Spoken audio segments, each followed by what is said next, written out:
to E-Town News, जहां आपको मिलेगा daily dose of Bollywood news, fashion trends, TV and social media से जुड़े हर update. A show which gives you the day's lowdown of all the best happenings in the world of glamour. तो इंतजार किस बात का? Let's take a look at today's headlines.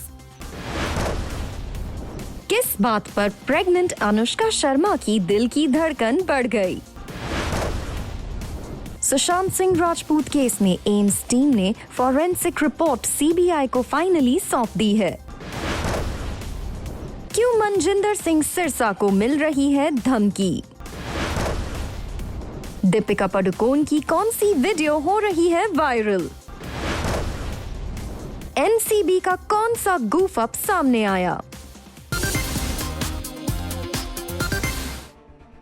Sushant Singh Rajput case में AIIMS team ने forensic report CBI को finally सौंप दी है और इस रिपोर्ट में अपेरेंटली कहा गया है that there is no trace of organic or inorganic poison that has been found. साथ ही ये भी इस रिपोर्ट में सामने आया है कि there was not enough light in the mortuary room जहां medical team of Cooper hospital conducted the autopsy. Reports के मुताबिक एम्स टीम की ये रिपोर्ट है कंक्लूसिव. वहीं एम्स डॉक्टर्स पैनल के चीफ डॉक्टर सुधीर गुप्ता का कहना है AIIMS and CBI are in agreement on the Sushant Singh Rajput demise case but more deliberations are needed. There is a need to look into some legal aspects for a logical legal conclusion. आपको बता दें सुशांत सिंह राजपूत की family CBI की जांच में हो रही देरी पर सवाल उठा रही है.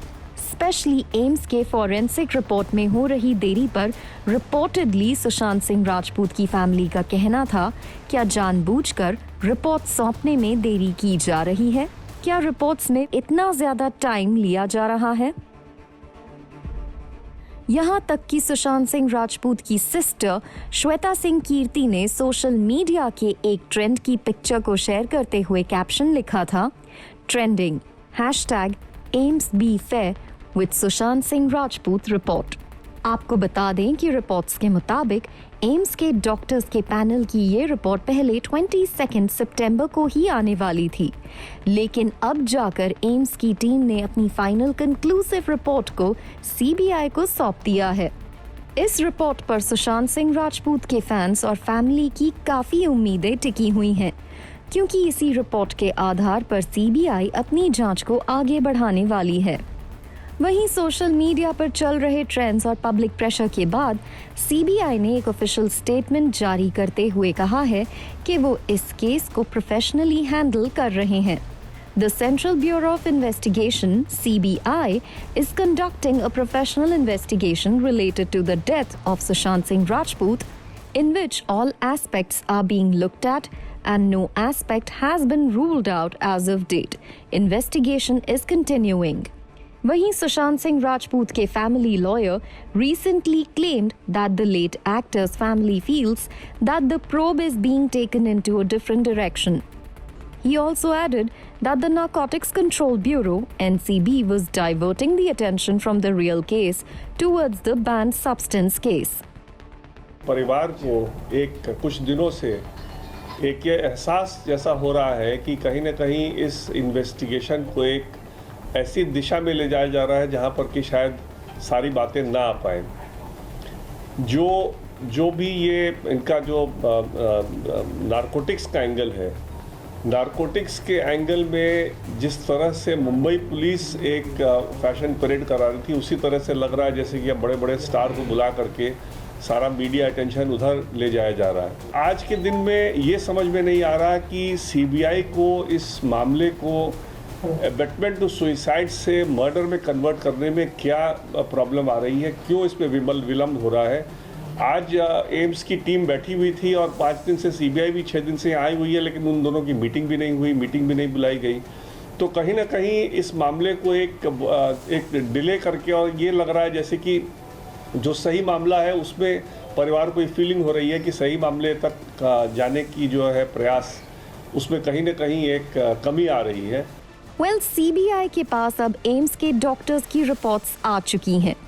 ऐसे में एक्सपेक्ट किया जा सकता है कि सीबीआई जल्द इस केस को सुलझा लेगी और पूरी सच्चाई सबके सामने आ पाएगी.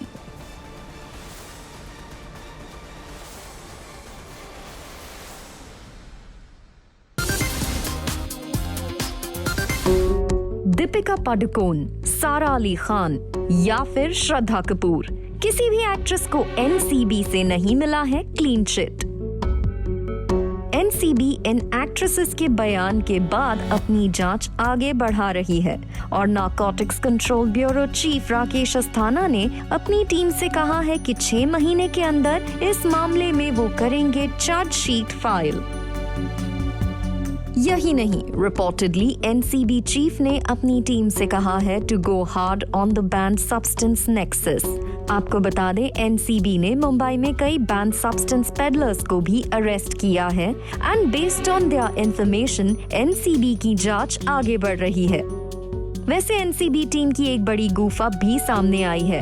रिपोर्टेडली दीपिका पादुकोण, सारा अली खान और श्रद्धा कपूर और रकुलप्रीत सिंह के फोन्स को एनसीबी ने जांच के लिए सीज किया है, लेकिन कहा जा रहा है कि एनसीबी के ऑफिसर श्रद्धा कपूर और सारा अली खान से जरूरी प्रोटोकॉल के हिसाब से सिग्नेचर लेना भूल गए,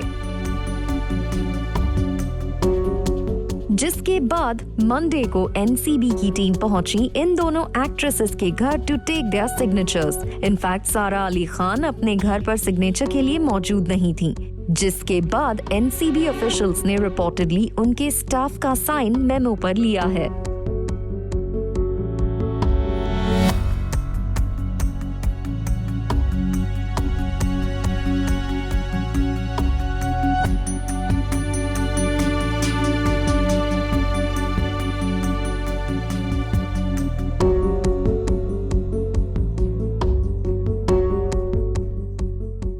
वहीं बात करें एनसीबी की दीपिका पादुकोण से हुई पूछताछ की, तो एक बड़ी अपडेट सामने आ गई है। रिपोर्टेडली दीपिका पादुकोण ने अपने इंटरोगेशन के दौरान एनसीबी से अपनी व्हाट्सएप चैट को लेकर कहा था कि वर्ड से उनका मतलब सिगरेट था।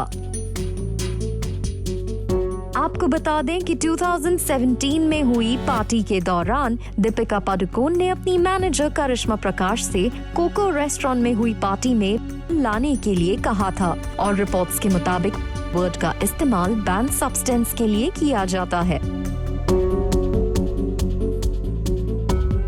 अब दीपिका पादुकोण और बाकी एक्ट्रेसेस के बयान और उनके फोन डेटा को आधार बनाकर एनसीबी अपनी जांच आगे बढ़ा सकती है।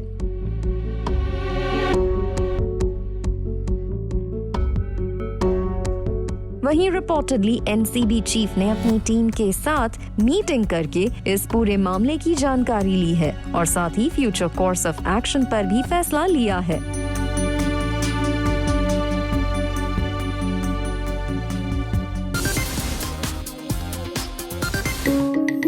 दीपिका पादुकोण ने सालों पहले की थी राहुल गांधी की तारीफ। दीपिका पादुकोण ने कहा था वो राहुल गांधी को देखना चाहेंगी एज अ प्राइम मिनिस्टर, और अब अचानक दीपिका पादुकोण का ये वीडियो हो रहा है वायरल। क्या दीपिका पादुकोण के इस वीडियो और हाल ही में हुई उनकी एनसीबी इंटेरोगेशन के बीच है कोई कनेक्शन? सोशल मीडिया पर वायरल हो रहे वीडियो में जब एक एंकर दीपिका पादुकोण से पूछता है regarding young leaders of the country, तो दीपिका पादुकोण ने राहुल गांधी का नाम लेते हुए कहा था, राहुल गांधी जो कर रहे हैं हमारे देश के लिए, आई थिंक वो एक क्लासिक एग्जाम्पल है एंड होपफुली एक दिन वो खुद प्राइम मिनिस्टर बन जाएंगे। यही नहीं, आगे अपने इंटरव्यू के दौरान दीपिका पादुकोण कहते हुए नजर आ रही हैं, आई थिंक वो यूथ के साथ बहुत कनेक्ट होते हैं। उनका सोच विचार ट्रेडिशनल है but at the same time futuristic भी है। दीपिका पादुकोण के इन बयानों को सुने तो रिसेंटली हुई पूछताछ से इसका कोई लेना देना नहीं लग रहा, लेकिन फिर भी अचानक ये वीडियो सोशल मीडिया पर काफी पॉपुलर हो रहा है। वैसे इससे पहले एक पॉलिटिशियन ने साफ साफ कहा था कि दीपिका पादुकोण को एनसीबी इसलिए टारगेट कर रही है क्योंकि उन्होंने इस साल जेएनयू को विजिट करके स्टूडेंट्स के साथ सॉलिडेरिटी दिखाई थी। लेकिन अपने ऊपर लग रहे हर तरह के एलिगेशन पर एनसीबी ने साफ कहा है कि वो प्रोफेशनली इस मामले को इन्वेस्टिगेट कर रहे हैं।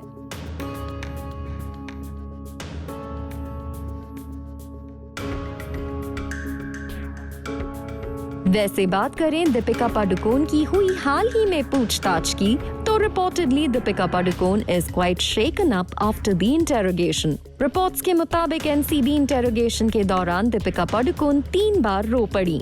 वैसे रिपोर्टेडली दीपिका पादुकोण ने ये जरूर एक्सेप्ट किया है कि वो उस व्हाट्सएप ग्रुप की मेंबर जरूर थी जिस पर अलेज्ड बैन सब्सटेंस को लेकर डिस्कशन हुआ था। लेकिन साथ ही दीपिका पादुकोण ने रिपोर्टेडली कहा है कि इस चैट में यूज हुए वर्ड का मतलब सिगरेट था।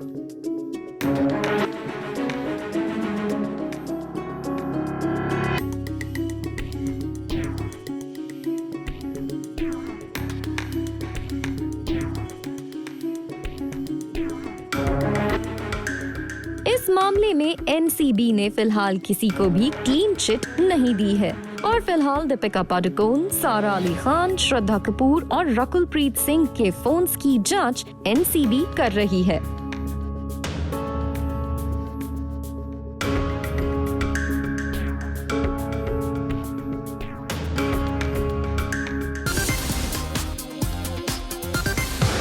विराट कोहली एंड कंपनी की नेल बाइटिंग फिनिश ने बढ़ा दी प्रेग्नेंट अनुष्का शर्मा के दिल की धड़कन।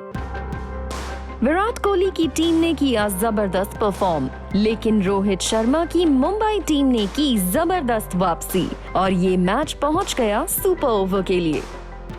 लेकिन फाइनली अपने एक अमेजिंग शॉट से विराट कोहली ने अपनी टीम को जीत दिलाई और अनुष्का शर्मा ने सोशल मीडिया पर शेयर किया पोस्ट कैसे इस तरह के एक्साइटिंग गेम्स एक प्रेग्नेंट लेडी के लिए ठीक नहीं होते। She wrote, "Phew, too exciting a game for a pregnant lady. What a team this one." Well, Anushka Sharma अपने हबी विराट कोहली के मैचेस को रिलीजियसली फॉलो करती हैं and each time Virat Kohli performs और his team does good, Anushka Sharma social media पर अपनी एक्साइटमेंट शेयर करना नहीं भूलती।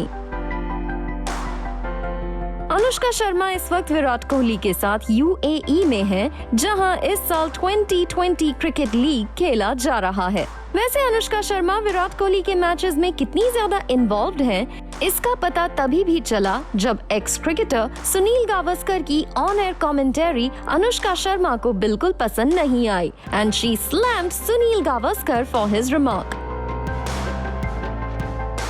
अनुष्का शर्मा ने सोशल मीडिया पर एक लंबा चौड़ा पोस्ट डालते हुए सुनील गावस्कर से पूछा, क्या एक हस्बैंड के ऑन फील्ड परफॉर्मेंस के लिए एक वाइफ को जिम्मेदार ठहराया जा सकता है? She wrote, Mr. Gavaskar, your message is distasteful, is a fact, but I would love for you to explain why you thought of making such a sweeping statement on a wife accusing her of her husband's game. Anushka Sharma ने आगे ये भी लिखा, I'm sure over the years you have respected the private lives of every cricketer while commenting on the game. Don't you think you should have an equal amount of respect for me and us? वैसे अनुष्का शर्मा ये भी जानती हैं कि सुनील गावस्कर कितने बड़े cricketer थे, इसलिए उन्होंने अपने पोस्ट में आगे ये भी लिखा, Respected Mr. Gavaskar, you are a legend whose name stands tall in this gentleman's game. Just I want to tell you what I felt when I heard you say this. वैसे सुनील गावस्कर ने अपने comments को defend करते हुए कहा कि उनकी बात का गलत मतलब निकाला गया। वैसे अनुष्का शर्मा हमेशा रहती हैं लोगों के निशाने पर फॉर विराट कोहलीज परफॉर्मेंस। यही नहीं, 2019 वर्ल्ड कप के दौरान ऐसी रिपोर्ट्स आई थी कि सिलेक्टर्स अनुष्का शर्मा को चाय सर्व कर रहे थे और इस रिपोर्ट पर भी अनुष्का शर्मा ने ट्रोलर्स को जबरदस्त तरीके से स्लैम किया था।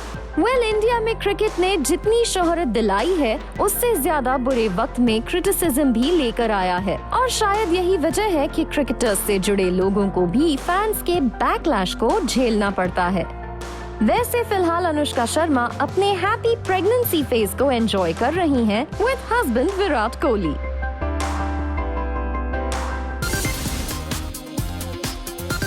अभी मुझे पाकिस्तान से एक फोन आया। फोन करने वाले ने अपना नाम मोहम्मद वसीम बताया और मुझे ये धमकी दी कि भाई ने कहा है कि जो करण जौहर बॉलीवुड वाला केस है इसको मैं वापस लूं और तुरंत इस केस को 2 दिन में वापस ले और ये नौटंकी बंद कर, नहीं तो तेरे को ऐसी हल्की बातें करके हमें जो डराना चाहता है हम डरने वाले नहीं। मैं ये चाहता हूं कि इसका सच्चाई सामने आए, कौन इसके पीछे है। तुमने बड़े गलत आदमी को धमकी दिलवाई है, तुम्हें बड़ी गलत फहमी है कि मैं तुम्हारी धमकियों से डर जाऊंगा। ये सिद्धांत की लड़ाई है और इस लड़ाई को मैं लड़ूंगा।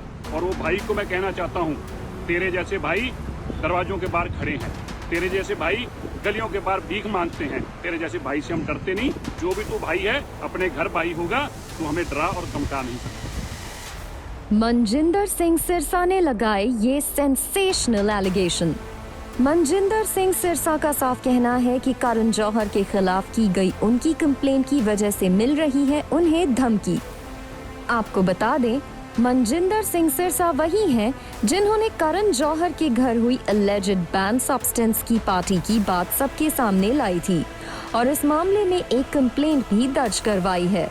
Reportedly, the NCB has taken cognizance of Karan Jauhar's party video and even sent it for forensic testing. As per reports, the video is authentic and has not been tampered with.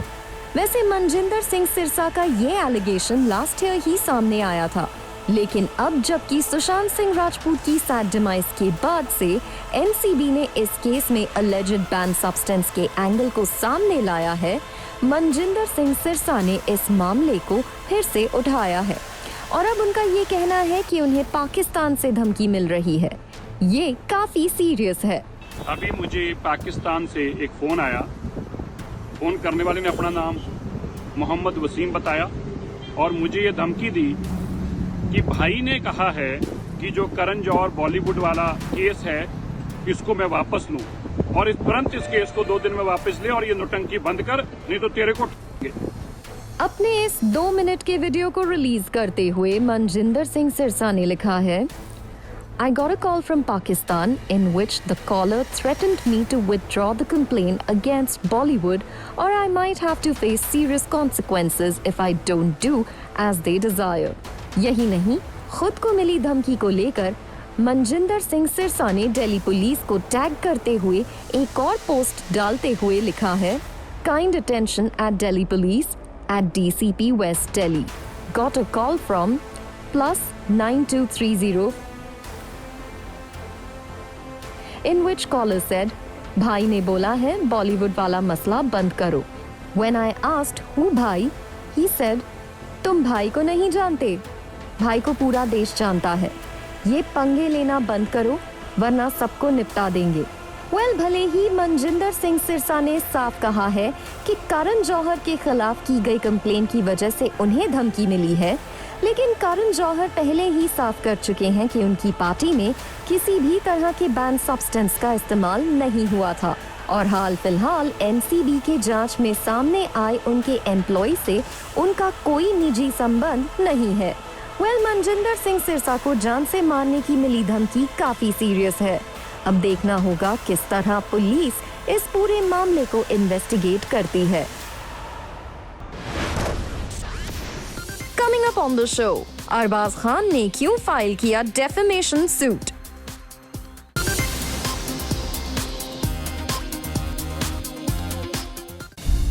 Sushant Singh Rajput और दिशा Salian demise case में अपना नाम बार बार आने से अरबाज खान हैं गुस्से में और अब अरबाज खान ने कुछ सोशल मीडिया यूजर्स के खिलाफ एक डेफेमेशन केस कर दिया है फाइल।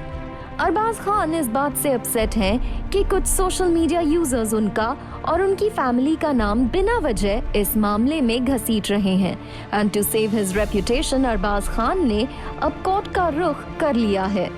रिपोर्ट्स के मुताबिक 28 सितंबर को बॉम्बे हाई कोर्ट में अरबाज खान ने इस डेफेमेशन केस को फाइल किया, जिस पर उन्हें कोर्ट से रिपोर्टेडली एक फेवरेबल जजमेंट भी मिला है। रिपोर्ट्स के मुताबिक कोर्ट ने कुछ यूजर्स को तुरंत अरबाज खान और उनकी फैमिली के खिलाफ हर एक सोशल मीडिया पर डाले गए डेफेमेटरी कंटेंट को हटाने का आदेश दिया है। अरबाज खान की टीम की तरफ से आए ऑफिशियल स्टेटमेंट में कहा गया है, On September 28th, the Honorable Court was pleased to grant an interim order against the named defendants Vibhor Anand and Sakshi Bhandari and unknown defendants, which is in the nature of a John Doe. Ashok Kumar order, directing the defendants to immediately withdraw, recall, take down The defamatory content, including the content described in the suit, and any other further defamatory content which is published directly or indirectly by any of them, as also all and any other posts, messages, tweets, videos, interviews, communications, and correspondence similar to the defamatory content in relation to Arbaz Khan or his family members on all public domains and social media platforms including Twitter, Facebook, YouTube, and other mediums, and not publish any further defamatory content. The erroneous portrayal in posts included stating that the actor was arrested and taken into unofficial custody of CBI. आपको बता दें, कुछ social media users ने post डाला था कि अरबाज खान को सुशांत सिंह राजपूत और दिशा सालियान केस में सीबीआई ने अनऑफिशियली अपनी कस्टडी में ले लिया है, और अचानक सोशल मीडिया पर ये न्यूज वायरल होने लगी थी, जिसके बाद अरबाज खान ने कोर्ट का रुख किया और अब फाइनली अरबाज खान के हक में कोर्ट का फैसला आया है। आपको बता दें, सुशांत सिंह राजपूत की सैड डिमाइस के बाद से कुछ यूजर्स ने सलमान खान को भी सोशल मीडिया पर ट्रोल किया था। यहाँ तक कि सुशांत सिंह राजपूत के होम टाउन पटना में भी सलमान खान के खिलाफ प्रदर्शन हुए थे, लेकिन इन प्रोटेस्ट के बाद भी सलमान खान ने सोशल मीडिया पर पोस्ट रिलीज करके अपने फैंस से कहा था to support Sushant Singh Rajput family and fans. Social media users अक्सर बिना फैक्ट्स चेक किए इंफॉर्मेशन पब्लिश कर देते हैं, जिसकी वजह से कंफ्यूजन तो क्रिएट होता ही है। लोग सेलिब्रिटीज के खिलाफ एक खास तरह का परसेप्शन बना लेते हैं। ऐसे में वी होप कोर्ट के इस वर्डिक्ट के बाद यूजर्स गलत तरह की इंफॉर्मेशन पब्लिश करने से पहले कई बार सोचेंगे।